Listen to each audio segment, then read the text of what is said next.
Our action speaks louder than our words. Good evening, respected GTO sir and my friends. Today I chose a topic that is Indian Judiciary. Let's talk about history of Indian Judiciary.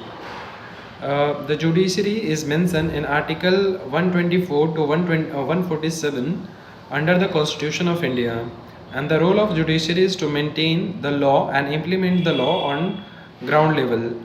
And also, all things happen as per Constitution. It's ensured by judiciary.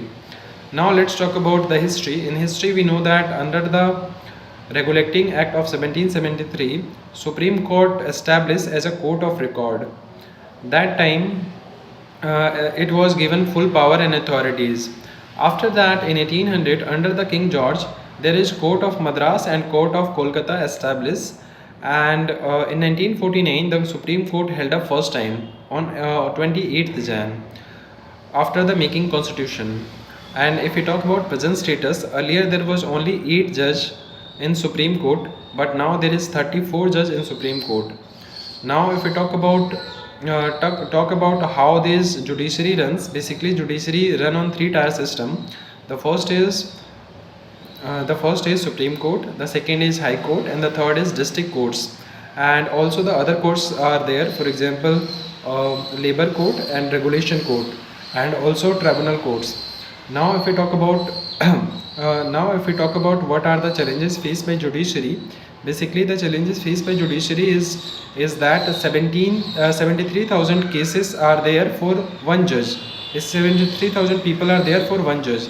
In USA, there is only 10,000 people for one judge, so which is 7 times more than that. So we can imagine the pressure on a particular judge.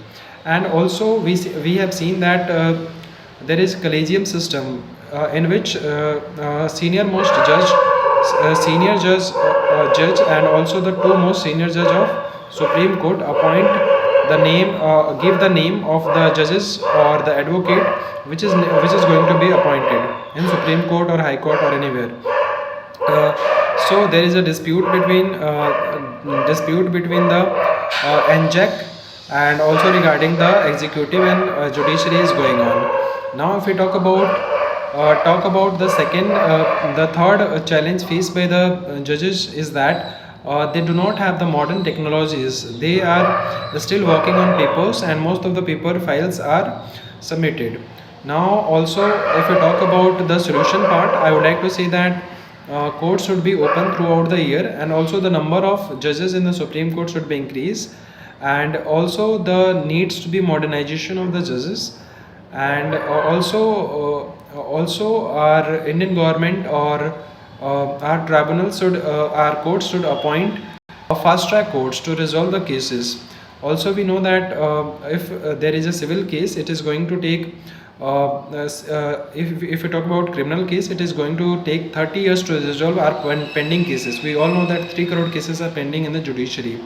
And also we know that there is 5,000 vacancies in the tribunal courts, so we need to fill those vacancies so that everyone get benefited and our cases will resolve as soon as possible. That's all. Thank you.